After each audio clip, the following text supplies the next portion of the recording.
Halo, terima kasih banyak atas kesempatan yang telah diberikan untuk saya dan teman kelompok saya Michael Damrenan untuk menjelaskan hasil kerja kami mengenai disintegrasi yang terjadi di Indonesia dan bentuk nyatanya yaitu pemberontakan RMS. Pada presentasi kali ini kami akan menjelaskan mengenai kisah singkat mengenai RMS dan juga hasil analisis kami masing-masing mengenai sebab akibat dan juga upaya masyarakat untuk menghadapi kejadian tersebut. Mari kita lanjutkan. Yang pertama, kisah singkat mengenai RMS. Apa sih itu RMS? RMS adalah pemberontakan Republik Maluku Selatan yang terjadi pada 25 April tahun 1959, dipimpin oleh Chrysomokil, yakni mantan Jaksa Agung Negara Indonesia Timur. Pemberontakan ini terjadi akibat kekecewaan para prajurit KNIL atau Tentara Hindia Belanda yang menolak bergabung dengan TNI dan menuntut dipertahankannya bentuk negara serikat di Indonesia. Lalu mereka memproklamasikan negara Maluku Selatan di Ambon yang ingin memisahkan Kepulauan Maluku dari Indonesia. Pemberontakan ini akhirnya berhasil diakhiri setelah pasukan TNI melakukan serangan ke Ambon dan menahan Somokil pada tahun 1963. Sisa-sisa pemberontakan RMS melarikan diri ke Belanda.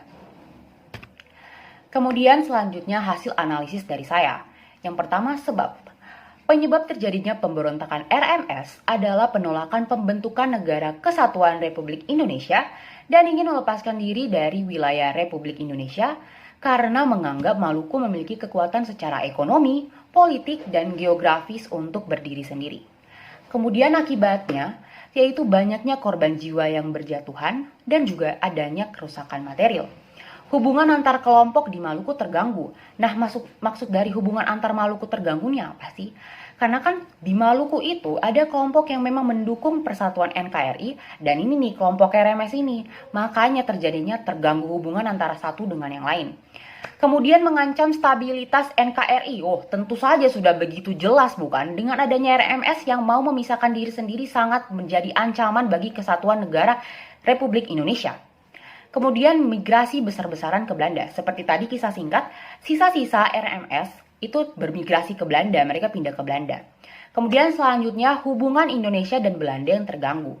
Nah, pas mereka migrasi besar-besaran ke Belanda, ada anggapan kalau misalkan pemerintah Belanda tuh mendukung pemberontakan tersebut. Makanya itu mengakibatkan hubungan Indonesia dan Belanda itu terganggu. Kemudian terjadinya aksi terorisme di Belanda. Nah, gara-gara aksi terorisme ini pun itu jadi salah satu faktor hubungan Indonesia dan Belanda terganggu. Contoh nyatanya adalah percobaan pembunuhan duta besar Indonesia yang ada di Belanda. Kemudian selanjutnya yaitu upaya bangsa dalam melawan kejadian tersebut.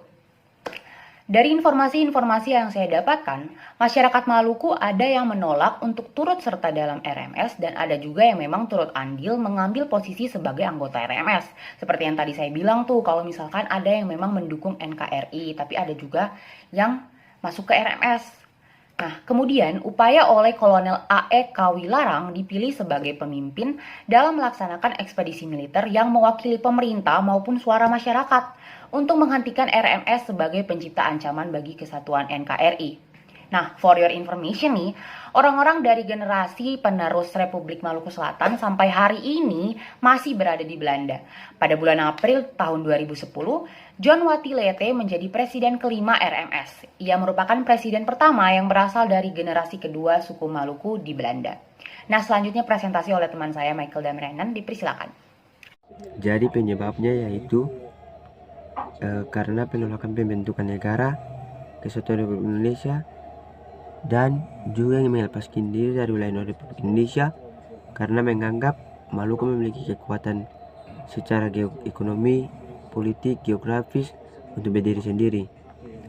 Akibatnya banyaknya korban jiwa yang berjatuhan dan juga pemberontakan yang terjadi menimbulkan kericuhan dan juga ancaman tidak hanya bagi kestabilan Indonesia saja, tetapi juga menimbulkan ancaman bagi masyarakat. Upaya bangsa dilakukan demi melawan disintegrasi RMS, yaitu bangsa Indonesia berjuang atau berusaha dengan semaksimal mungkin demi menjaga nama baik negara dan menjauhkan masyarakat dari ancaman pemberontakan. Berikut ini adalah gambar dari pemberontakan RMS yang dipimpin oleh Chrysomokil. Sekian dan terima kasih.